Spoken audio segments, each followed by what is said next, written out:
Hello friends, नमस्ते विद्यार्थी मित्रांनो. आपण पंढरनाथ राणेंच्या पुस्तकातील बुद्धिमत्ता या विषयातील मिश्र स्वरूपाचे प्रश्न पाहत आहोत. प्रश्न घ्या लिहून. एका मिनिटात एका रिकाम्या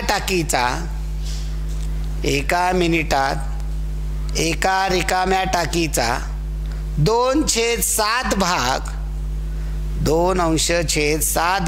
पाण्याने भरला जातो. 2/7 भाग पाण्याने भरला जातो. तर ती पूर्ण टाकी भरण्यास किती मिनिटे लागतील?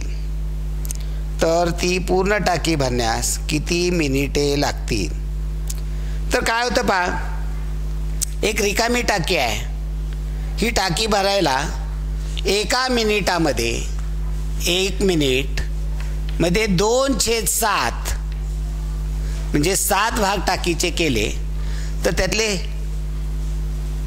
2 भाग एका मिनिटामध्ये भरतात. तर पूर्ण टाकी भरण्यासाठी, पूर्ण टाकी म्हणजे काय, 7/7 भरण्यासाठी किती वेळ लागेल? एकमान पद्धतीमध्ये मांडणी केली. एका मिनिटामध्ये 2/7 तर 1 मिनिटामध्ये 7/7. याची मांडणी काय होते? तिरकस गुणाकार होतो याचा. म्हणजे इथे 1 गुणिले या पद्धतीने तिरकस गुणाकार होईल. म्हणजे x गुणिले 2/7 बरोबर 1 गुणिले 7/7. हे भागिले 2/7 आहे, तिकडं गेले गुणिले होती, गुणिले तिकडं भागिले होती. म्हणजे 1 गुणिले 7/7 भागिले 2/7. भागिले म्हणजे उलटून गुणिले काय होईल? 1 गुणिले 7/7 गुणिले 7/2. मी इथे संक्षिप्त रूप द्या. 1 म्हणजे 1/1 असतो. या 7ने 7 × 7 लावला, अंशांशाचा गुणाकार 7/2 म्हणजे किती वेळ लागेल? 7/2 मिनिटे. 7/2 मिनिटे म्हणजे हे दशांश चिन्हामध्ये केले तर 3.5 मिनिटे. 3.5 मिनिटे, 3.5 मिनिटे पूर्ण टाकी भरण्यासाठी लागेल. आता साध्या सोप्या भाषेमध्ये 2 भाग भरायला 1 मिनिट म्हणजे 1 भाग भरायला अर्धा मिनिट, मग अर्ध्या मिनिटात 1 भाग, मग 7 भाग भरायला 7 अर्धे मिनटं म्हणजे किती झाले? 3.5 मिनटं. एवढं साधं सोपं गणित होतं. म्हणजे समीकरण मांडून आपल्याला सोडवता आलं पाहिजे. पुढे घ्या. एक नाणे गोल नाणं 1 रुपयाचं 5 रुपयाचं कॉईन पाहिलं आहे. एक नाणे टेबलावर ठेवले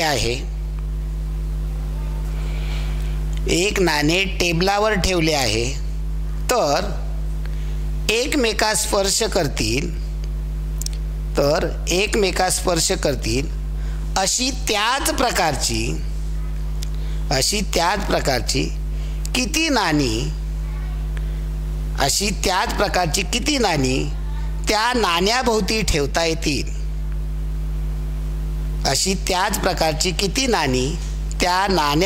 ठेवता येतील? की आता उदाहरणार्थ कोणतंही घ्या, रुपयाचं घ्या, 5 रुपयाचं घ्या, 10 रुपयाचं कॉईन घ्या. हे नाणं आहे, गोल नाणं असतं सर्वसाधारणपणे. या नाण्याच्या भोवती जेव्हा आपण सर्वसाधारण नक्षी काढतो चित्रकलेमध्ये, तेव्हा आपण याच्यामध्ये जेव्हा नक्षी काढताना आपण या ठिकाणावर एक गोल काढला, म्हणजे या ठिकाणी जर नाणं या पद्धतीनं लावलं, दुसरं नाणं या पद्धतीनं स्पर्श करून अशी लावायची आहेत, तिसरं नाणं या पद्धतीनं, चौथं नाणं या पद्धतीनं, 5वं नाणं या पद्धतीनं आणि 6वं नाणं या पद्धतीनं. किती नाणी ठेवता येतील? तर 6 नाणी आपल्याला 1 2 3 4 5 6 या नाण्याला स्पर्श करून जास्तीत जास्त 6 नाणी ठेवता येतील. इथं काही हे नाही आहे, रचना करायची आहे फक्त, बस एवढं. किंवा आपण जेव्हा मोकळा वेळ असतो तेव्हा चित्रकलेमध्ये आपण हे गोष्टी करत असतो. पुढे घ्या. 19वा पुढचा प्रश्न. लगतच्या 2 पृष्ठभागावर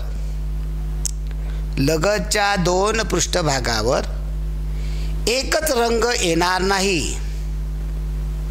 लगतच्या 2 पृष्ठभागावर एकच रंग येणार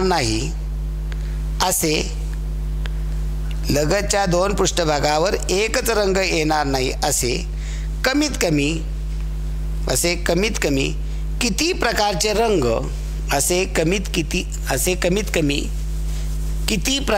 रंग असे कमीत कमी किती प्रकारचे रंग एका घनाकृती ठोकळ्याला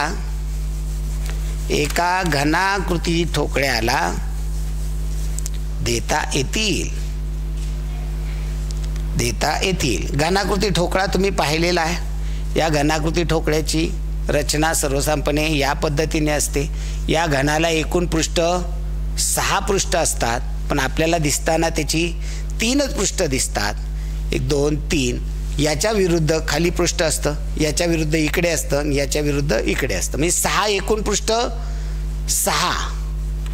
मग आपल्याला शेजारी आलं नाही पाहिजे, विरुद्ध आलं नाही पाहिजे म्हणलंय का त्यांनी? नाही.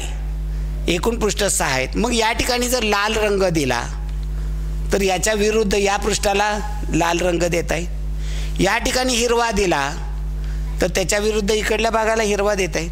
आणि वरच्या बाजूला पांढरा दिला तर तळाला पांढरा देता येईल. म्हणजे कमीत कमी किती रंग लागतील?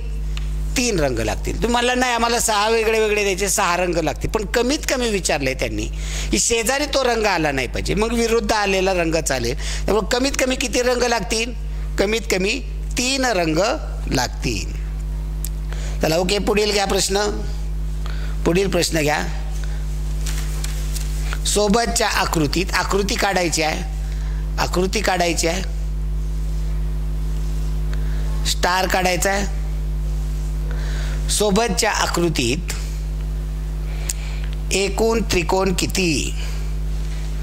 सोबतच्या आकृतीत एकूण त्रिकोण किती हा एक प्रश्न आहे. आणि दुसरा प्रश्न, सोबतच्या आकृतीत एकूण चौकोन किती हा एक प्रश्न आहे. एकूण त्रिकोण किती आणि सोबतच्या आकृतीत एकूण चौकोन किती? एकूण त्रिकोण किती, एकूण चौकोन किती? आता पहा, जेव्हा आपल्याला त्रिकोण काढायचे असतात तेव्हा त्याला नंबर द्यायचे असतात. प्रत्येक आकाराला नंबर द्या. 1 2 3 4 5 6. इथे आपल्याला या बेसिक पद्धतीने गेल्यावर चुका होत नाही. पहा, सिंगल नंबरचे त्रिकोण सांगा कोणकोणते आहेत? सिंगल डिजिटचे 1 नंबर आहे, 2 नंबर आहे, 4 आहे, 6 आहे, 5 आहे. मग हे चढत्या क्रमाने लिहिले 1 2 4 5 6. हा 3 नंबरचा काय त्रिकोण नाही. सिंगल नंबरचे किती त्रिकोण झाले? 5 झाले. आता दोघांचा मिळून त्रिकोण होतो का? पहा, 1 आणि 3चा मिळून त्रिकोण होतो का? हा काय होणार आहे? चौकोन येईल. 2 आणि 3चा होतो का? नाही. 3 आणि 4चा होतो का? नाही. 3 आणि 6चा नाही. 5 आणि 3चा होतो का? नाही. आता तिघांचे मिळून पहा बरं त्रिकोण होतो का? तिघांचा मिळून 1 3 4 याचा त्रिकोण होतोय. 1 2 3चा होत नाही. 1 2 3चा हा त्रिकोण नाही होत. 1 3 4चा होतोय. 1 3 4चा. 2 3 6चा. 2 3 6चा. 4 3 5चा. आता हे लिहिताना कसे लिहिले पाहिजे? चढत्या क्रमाने म्हणल्यावर 4 3 5 3 4 5 3 4 5. 6चा म्हणल्यानंतर 1 3 6. पहा कोणता रिपीट? जर चढता क्रम तुम्ही लावला ना तर कोणताही रिपीट होत नाही, लगेच लक्षात येतो. 1 3 6चा. 5ने घेतला तर 5 3 2 2 3 5. मला 5 3 4चा होता घेतलाय ना तो. 3 4 5 घेतलाय म्हणजे इथे 2 3 5चा. 2 3 5. पहा इथे कोणता रिपीट झालेला आहे का? जर तुम्ही अंक चढत्या क्रमाने लावले असेल तर रिपीट लगेच लक्षात येतो. 1 3 4 1 3 4 2 3 6 4 3 5 6 3 1 आणि 5 3 2 म्हणजे 2 3 5. किती झाले? 5 झाले. 3 डिजिटचे. चौघांचा मिळून होतो का त्रिकोण? चौघांचा. या चौघांचा मिळून त्रिकोण होतो का? नाही. या चौघांचा मिळून नाही. या चौघांचा मिळून नाही. मी चौघांचा होत नाही. 5 जणांचा होतोय का त्रिकोण? नाही. 6 जणांचा होतो का? नाही. म्हणजे असे एकूण किती त्रिकोण होतात? 10 त्रिकोण होतात. याच्यामध्ये त्रिकोण किती होतात? 10 त्रिकोण होत आहेत. आता चौकोन पाहूया. सिंगल डिजिटचे चौकोन आहेत का? 1 नंबरचा कोणता चौकोन आहे का? सिंगल डिजिटचा 1 नंबर त्रिकोण आहे. 2 नंबर आहेत, 4 5 हे सगळे त्रिकोण आहेत. 3 नंबर घेतला तर पंचकोन आहे. आपल्याला चौकोन पाहिजे. दोघांचा होतो का? पहा 1 आणि 3चा चौकोन होतो का? पहा हा कोणता आकार आहे? चौकोनच आहे. 4 बाजू असणारा, 4 कोण असणारी आकृती म्हणजे 1 3, 1 3चा चौकोन होतोय, 2 3चा पण होतोय, 4 3चा म्हणजे आता हे चढत्या क्रमाने मांडलं तर काय होईल? 3 4चा. इथे 3 6चा होतोय आणि 3 5चा होतोय. सिंगल डिजिटचे किती झाले? डबल डिजिटचे 5 झाले. तिघांचा मिळून होतो का चौकोन? या तिघांचा मिळून पहा कोणता होतोय आकार हा. या तिघांचा मिळून घेतला तर हा कोणती आकृती? किती बाजू होत आहेत? 1 2 3 4 5 बाजू होतात. चौकोन पाहिजे आपल्याला. तिघांचा होतो का चौकोन? नाही. चौघांचा होतोय का? नाही. 5 जणांचा नाही. 6 जणांचा नाही. म्हणजे चौकोन किती होत आहेत? फक्त 5 होत आहेत. चला पुढे घ्या. एक घड्याळ दर तासाला 5 मिनिटं पुढे जाते. एक घड्याळ 1 3 4 6चा चौकोन होतो का? 1 3 4 6चा चौकोन होतो का? पहा बरं, याला चौकोन म्हणायचं का? म्हणजे ही जर आकृती मी बाजूला काढली, याला चौकोन म्हणायचं का? नाही. पुढे प्रश्न घ्या. एक घड्याळ दर तासाला 5 मिनिटे पुढे जाते. एक घड्याळ दर तासाला 5 मिनिटे पुढे जाते. तर ते घड्याळ मंगळवारी सकाळी, जर ते घड्याळ मंगळवारी सकाळी 8 वाजता, जर ते घड्याळ मंगळवारी सकाळी 8 वाजता अचूक वेळ दर्शवित असेल, जर ते घड्याळ मंगळवारी सकाळी 8 वाजता अचूक वेळ दर्शवित असेल, तर ते किती दिवसांनी, तर ते किती दिवसांनी पुन्हा, तर किती दिवसांनी पुन्हा ते घड्याळ अचूक वेळ दर्शवील, तर किती दिवसांनी पुन्हा ते घड्याळ अचूक वेळ दर्शवील. तर हे घड्याळ दर तासाला 5 मिनिटं पुढे जातं. मंगळवारी सकाळी 8 वाजता ते बरोबर लावलेलं आहे. तर किती दिवसांनी ते घड्याळ पुन्हा अचूक वेळ दर्शवील? पहा, मंगळवारी सकाळी 8 वाजता आपल्याला ते बरोबर लावलेलं आहे. मंगळवारी सकाळी 8 वाजता.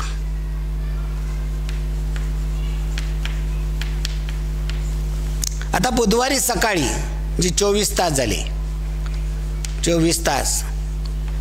बुधवारी सकाळी, सकाळची घेतोय आपण वेळ. एका तासाला 5 मिनिटं पुढे जाते. एका तासाला 5 मिनिटं.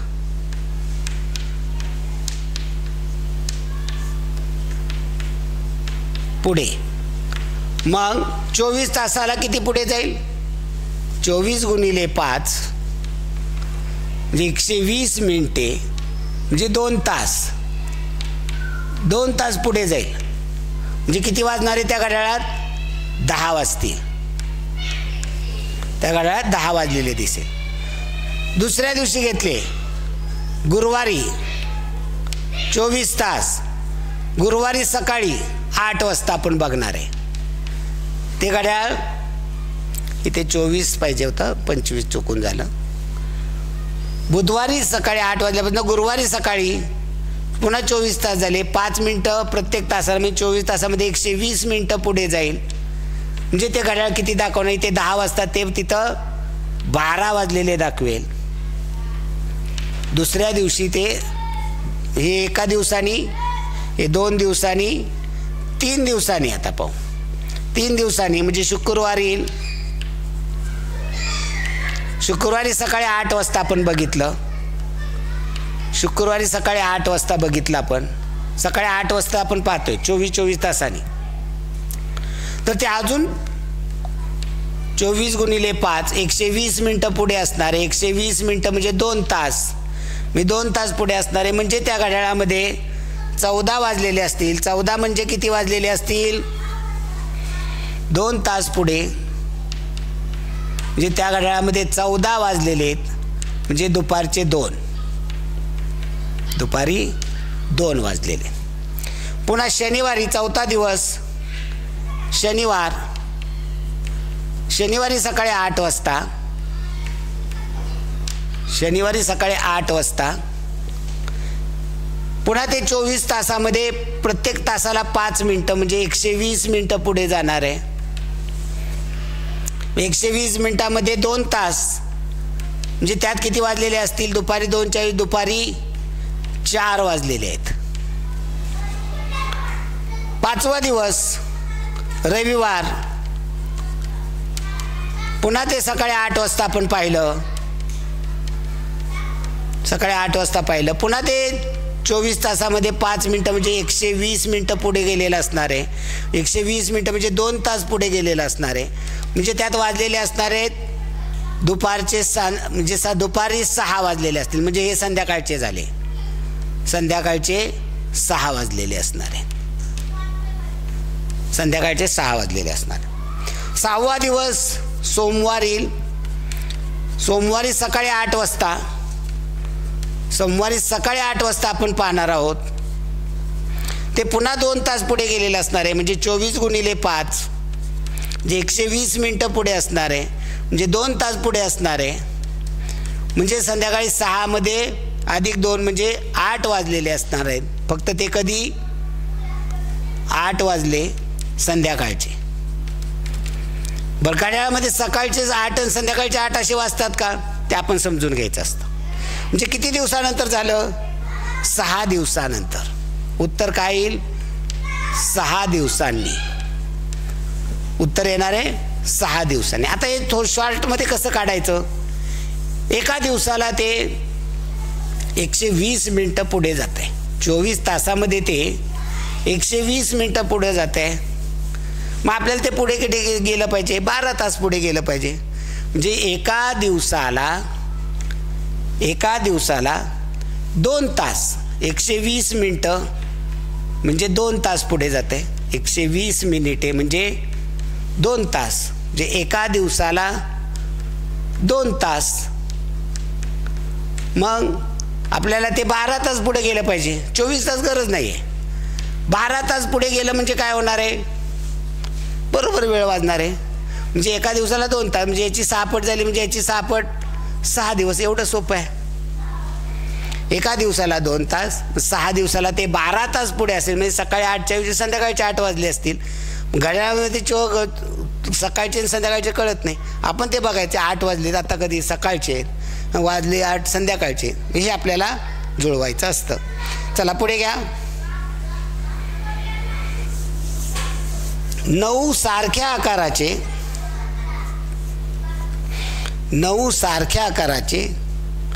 समभुज त्रिकोण, 9 सारख्या आकाराचे समभुज त्रिकोण, 9 सारख्या आकाराचे समभुज त्रिकोण शेजारी शेजारी ठेवून, 9 सारख्या आकाराचे समभुज त्रिकोण शेजारी शेजारी ठेवून, 9 सारख्या आकाराचे समभुज त्रिकोण शेजारी शेजारी ठेवून एक मोठा समभुज त्रिकोण तयार केला. एक मोठा समभुज त्रिकोण तयार केला तर, एक मोठा समभुज त्रिकोण तयार केला तर मोठ्या त्रिकोणाची बाजू, मोठ्या त्रिकोणाची बाजू लहान त्रिकोणाच्या बाजूच्या, मोठ्या त्रिकोणाची बाजू लहान त्रिकोणाच्या बाजूच्या किती पट होईल? लहान त्रिकोणाच्या बाजूच्या किती पट होईल? पहा, छोटा असा 1x1 चा आपण करूया. असे 9 त्रिकोण आपल्याला जोडायचे आहेत आणि जो मोठा समभुज त्रिकोण बनवायचा आहे. मग या ठिकाणी पहा 2, 3 हे समभुज त्रिकोण आहे. त्याच्यावरती उलटा करून लावला, हे 2 झाले. मी 3 आणि 2 5 झाले. 5 वरती पुन्हा इथे 2 लावले, 5 आणि 2 7 झाले. त्याच्या उलटा 1 लावला 8, त्याच्यावरती 1 लावला 9. म्हणजे आता 1 2 3 उलटे लावलेले 4 5, सरळ लावले 6 7, हा उलटा लावला 8 आणि हा एक 9. मग छोट्या त्रिकोणाची बाजू किती होती? 1. मोठ्या त्रिकोणाची किती होणार आहे बाजू? 3 होणार आहे. मग मोठ्या त्रिकोणाची बाजू लहान त्रिकोणाच्या बाजूच्या किती पट आहे? 3 पट आहे. मोठ्या त्रिकोणाची बाजू लहान त्रिकोणाच्या किती पट आहे? तर 3 पट आहे. ओके, धन्यवाद मित्रांनो. थांबू, पुढील भागामध्ये पाहू.